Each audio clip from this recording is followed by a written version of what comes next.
Gardening Tips 3 with Dennis Hubbard. Scene 1, take 1. Good afternoon again. We seem to have come to a full stop on tips number 2, but we're now going to number 3. We've left the greenhouse and we're in the small miniature greenhouse now, because according to the books and everything else, cucumbers need a hot, steamy atmosphere to produce. So what I've done, I put it in the small greenhouse. This was used for small plants during the early part of the year. Now I put the cucumber in here and soak a thick carpet, soak it so that the steam, whatever it is, comes up and does a good job on the cucumber. Right, I'll leave that. Does it have to be moist then? Inside? Yes, it must be very moist.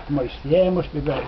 So cucumbers require a different moisture to tomatoes? And to melons, but of course if you with a small greenhouse like that, you've got to put them together and hope for the best, and usually it works out okay. But to prove the point, I'm going to compare this one with those in there. They're all from my own seed.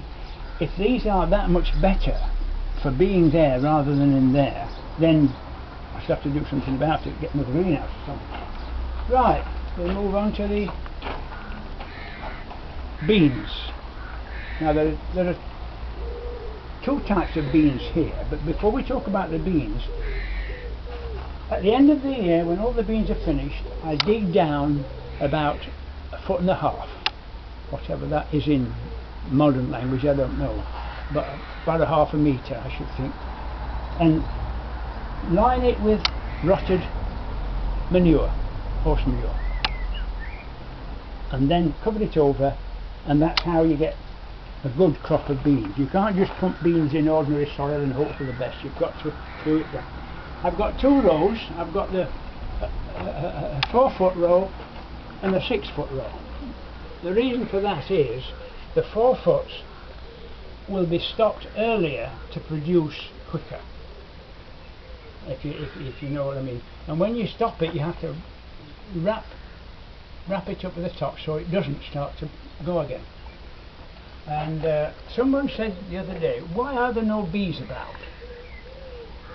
Why are there no bees about? Well, how can a bee get in there? The only reason a bee could get in there, but unless the flower is open, the bee can't get in. But when all those flowers are open, it'll be a mass of bees. Right, let's go a little bit further now. So what happens when the bean gets to the top of the cane? What happens then? Well, I just fasten it round with this wire, so it can't go any further. It's impossible then to go any further. Just stop it with one lot of bean flour on there. And then obviously you get a lot of runners come up like this one, which will produce eventually. Right. So do you do the same with tomato plants? Do you take these runners out like you would with tomato plants? No, you don't take them out with beans, because particularly when you stop them, these will come as another bean. They won't be any detriment to the main plant. And what you must have, or if you can, is have a lavender plant, because that will attract the bees. This is why all these pansies are here, to attract the bees.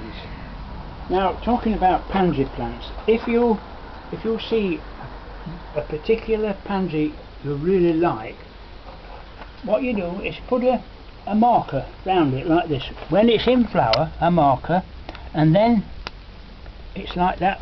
They're the seeds. They're the seeds that you can plant. I'll just leave it a bit.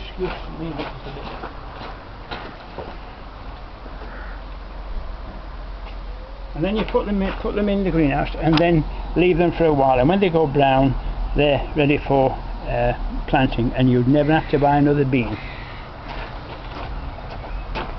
Right. So if you see a particular plant like this, mark it with something, because that's a good one, because it's got a good, but they've got to be right before you take them off, really.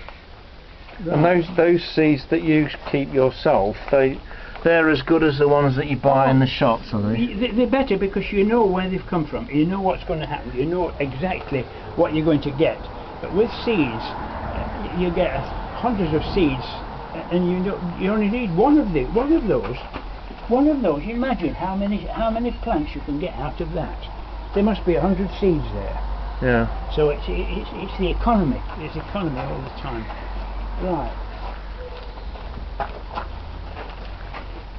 Right. I think as far as that goes, we'll leave that now, and tomorrow we'll go for number 4.